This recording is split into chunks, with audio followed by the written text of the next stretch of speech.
We're good now. We can start. Oh, We can start. are you ready? So, you ready? We can start anytime. Okay. Anytime you want. All right. Who's asking the question? All right. So, sir, we sent you the questions already beforehand, so at least you have a gist of what you were about to ask. Okay, I have an idea. So, for the first question, so for those who don't know about you, can you give us a brief background about yourself? Okay, so I'm a Lasal brother. I've been a brother since 1964. You do the mathematics, a long time ago. Okay, so as a brother, well, I was a teacher, so I taught in Iligan, Lipa, here in Taft, but the grade school. There was a grade school here in the mid 70s, and then they needed a brother who would train brothers. So I moved out from teaching, and then I was with young people who wanted to be brothers and who needed accompaniment. So I was accompanying those who were, we call them, well, they're like postulants. And then I moved from there to the novitiate. So postulancy, novitiate, those are stages in becoming a brother. And that took how many years? That was about 11 years for that. At the end of 11 years, then the brothers choose one of them, one of us, to be the superior. We call him the brother visitor or the provincial. So he's in charge of all the brothers. Doesn't matter what school you belong to or what community that you're assigned. So he's the religious superior. So I became religious superior of the brothers for 3 years. And then I got elected. The brothers are in about 80 countries around the world. Once every 7 years, representatives from the brothers around the world get together in Rome, and then they choose the objectives for the next 7 years. So it's like planning, and then you come up with the plan, and then we elect the superior general and a council to be the ones to implement that plan. It's like USG. You elect the president and the members, and then they are the ones who work it out the year in the coming year. Except ours is 7 years. So I got elected to the general council, and so that meant I was in Rome for 7 years.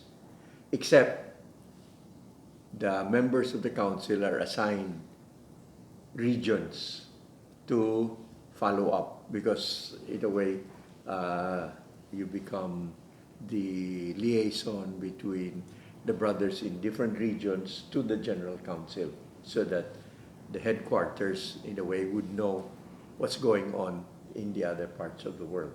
So my region at the time was Pacific Asia. So actually, I spent only half of the time in Rome. I would be traveling back and forth. So that's about at least 10 countries that I would visit over the year. And so I was there for 7 years.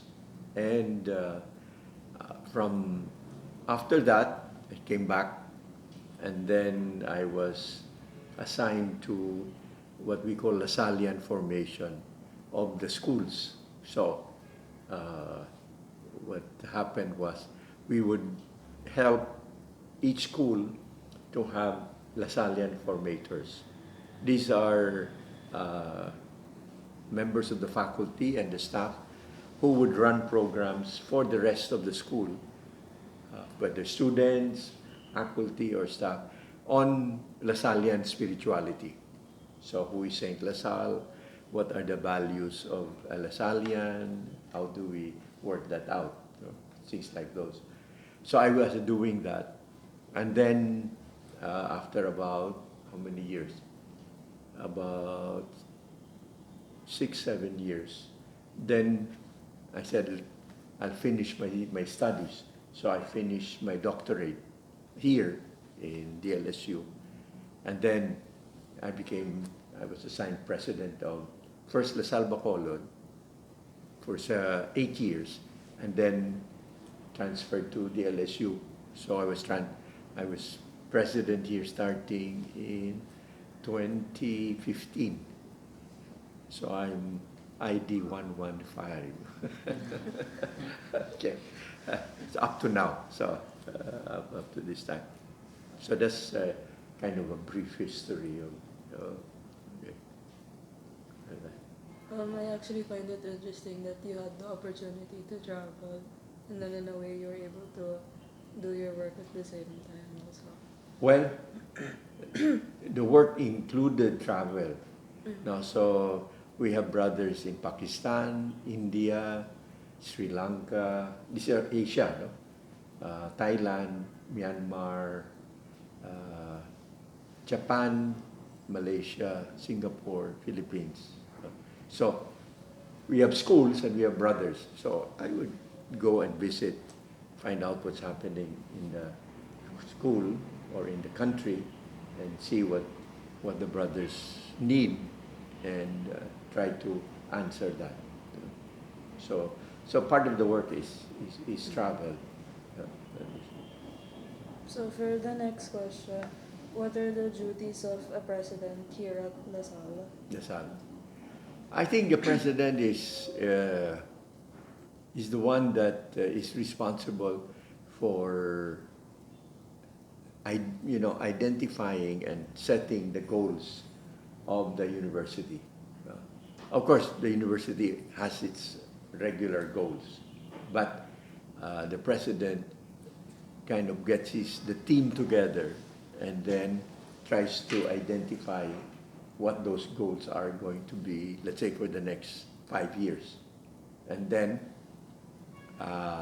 once the goals are clearly described, together with the measures of how do you know that we are achieving those goals, then the next is to help motivate the other members of the university to move in that direction. So there are different members of the universities. You have the faculty, you have the academic service personnel, you have the groups in charge of facilities. So different groups, but getting them together, that's another challenge. So unify, or to have everybody working together so that we're all going in the same direction. So very simply, the role of the president is to do that. Of course, the president doesn't do that by himself. He needs a good team to work with. So here, you have the president, then you have the chancellor. So Brother Bernie is the chancellor. Brother Bernie does a lot of the, you might say, nitty-gritty, the kind of the dirty work. I mean, he meets with the faculty, he meets with the deans, he meets with the vice chancellors, because a lot of the operations are really go to him. The president, after setting the direction, the president does a lot of external relations. So the university has relations with other universities. The university's relations with industry, so companies, so on, alumni. So the president has a lot of maybe more external inside the university, the chancellor is the one who keeps things going. You know. So if there is coronavirus, the chancellor meets with the vice chancellor for administration, and then they say, what do we do? Okay, we have to get thermal scanners, we have to get soap and alcohol, etc., etc. For that. So that doesn't have to go to the president. In other words, that's handled by the chancellor. But the president makes, in a way, keeps an eye that things are moving as needed. So, given your position, what encourages you to make LaSalle a better place for students and teachers? I think the sense of vision. LaSalle, as a Catholic university, of course, has a mission that is identified by the church. In other words, we take it up from St. John Baptist de La Salle. And St. LaSalle says, this is something entrusted to us, that we have a very special mission, education of the young. And that is very, very important. It's part of the mission of Christ. So I think what motivates not only the president, but all the members, as much as possible, of the university is that, that it's not just a job. There's also much more to it. In other words, we have a responsibility that goes beyond being paid to do something. So you have to prepare young people for future careers. We are contributing to what the country needs in terms of research. We have communities that we work with, so that it's not just the university, it's also the nearby communities that we are serving.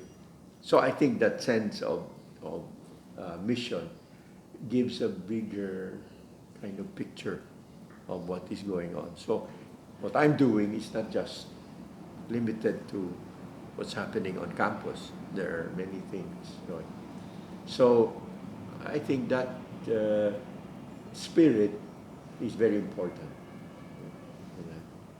So some faculty members are very much involved in teaching.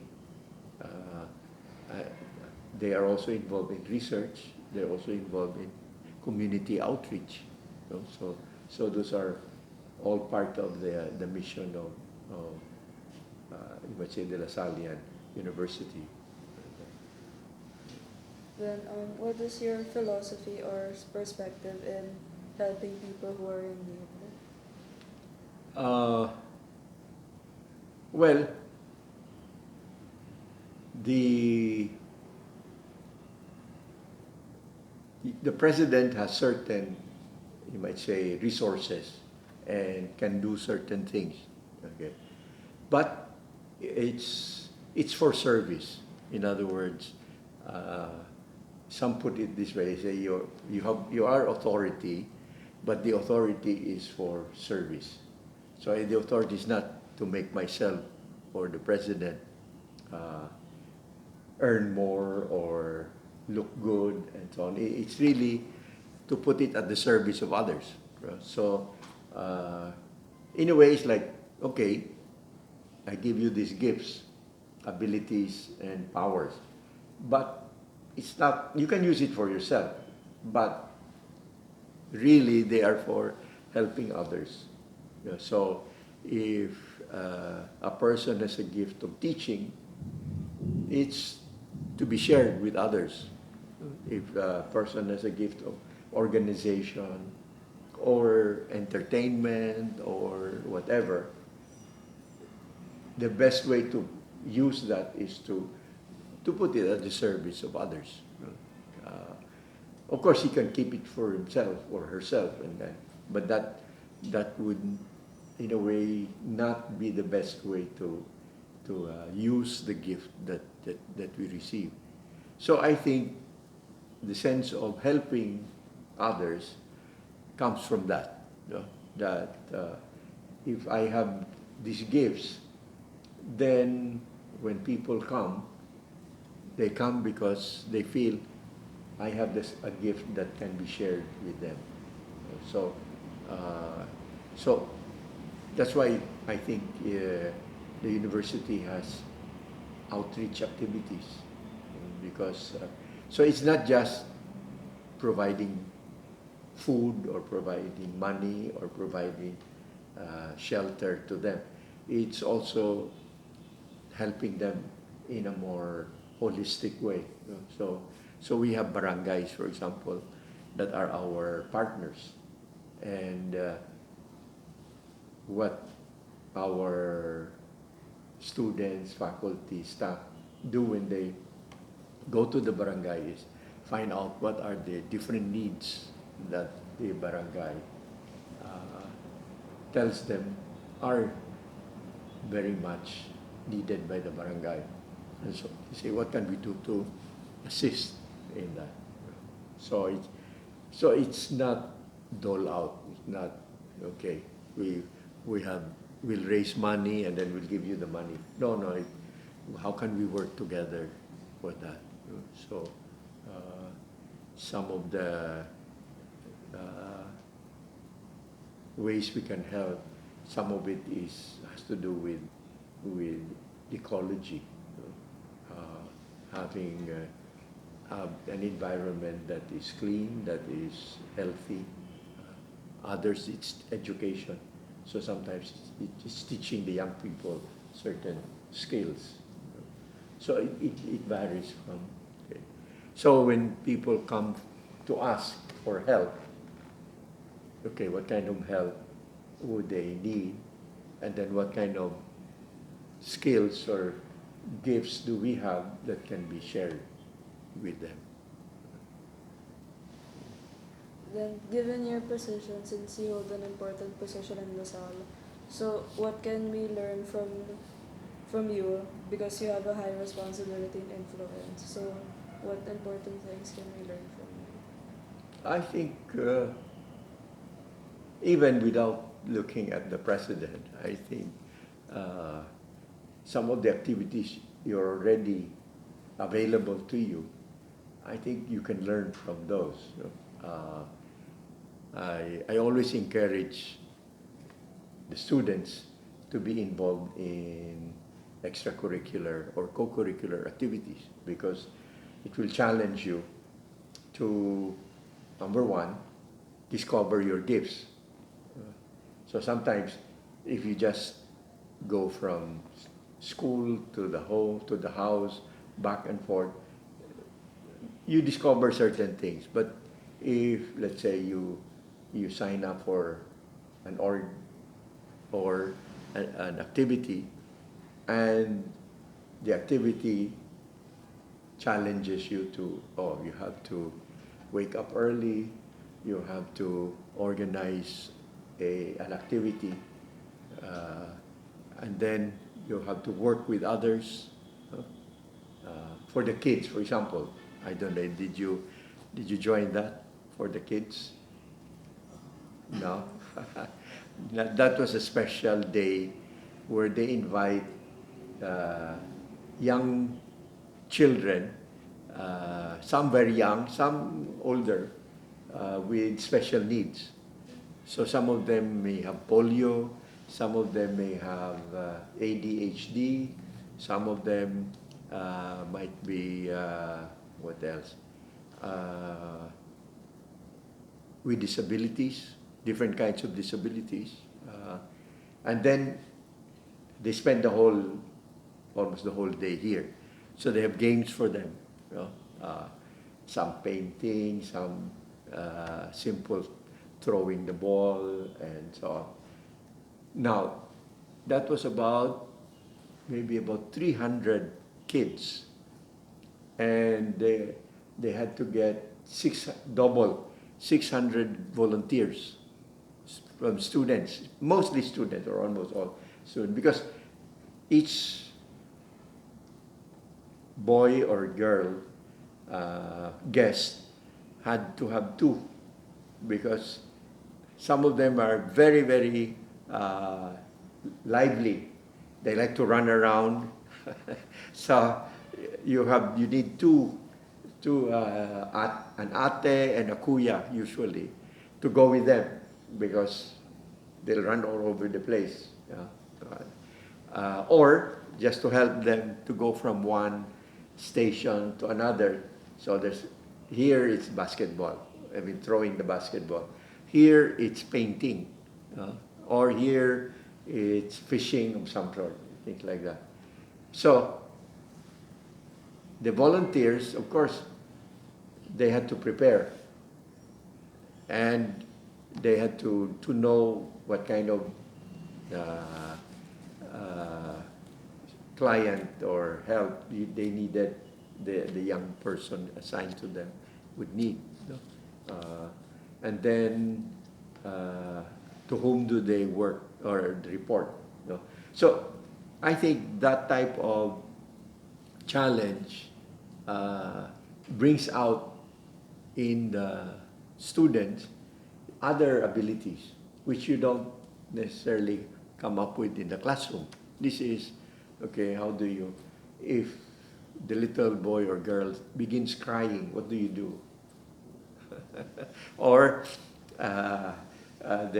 it's time to do something, and this young person does not want to do that or wants to do something else. So it's a different kind of challenge, but yet by trying to answer the challenge, then you begin to discover what to do, no? Or planning it together, or working with others. So I think what I found is helping others or being at the service of others challenges you to bring out your gifts and talents, which normally maybe would not come out. Yeah, like that. And I think that's part of my experience. In other words, I was faced with different challenges. I was assigned in Rome, so I had to learn Italian or another language.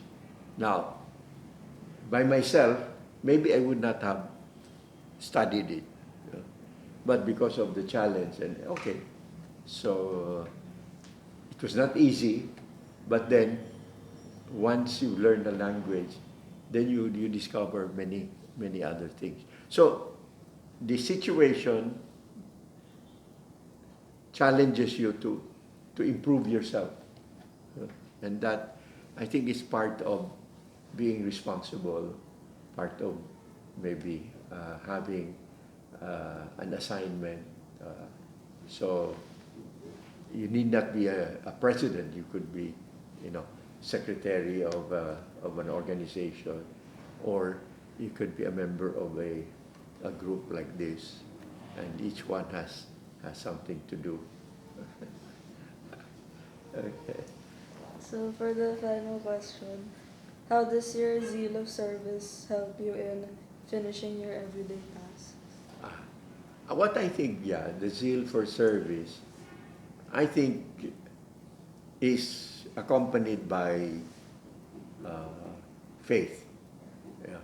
So the spirit of faith, I think, allows me to, or challenges me to, wait a minute, take a look at what you're doing. Why am I doing this? What's the reason why I'm going to the office today, or why I am doing this letter, or talking to this group, and so on.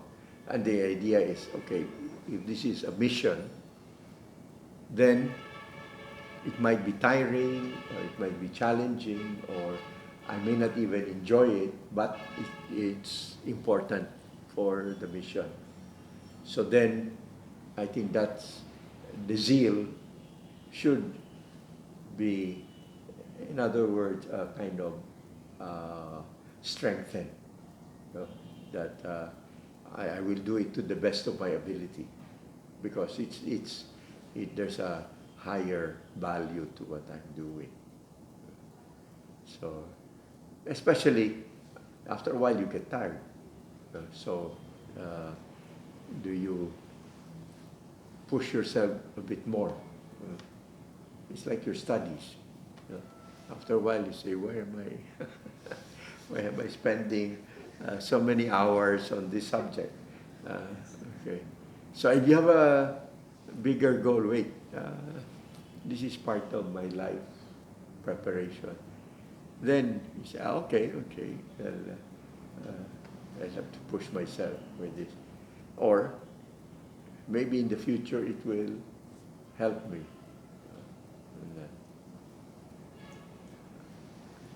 So that actually concludes our interview. So on behalf of my group, we thank you for giving us your time so we can interview you. Thank you.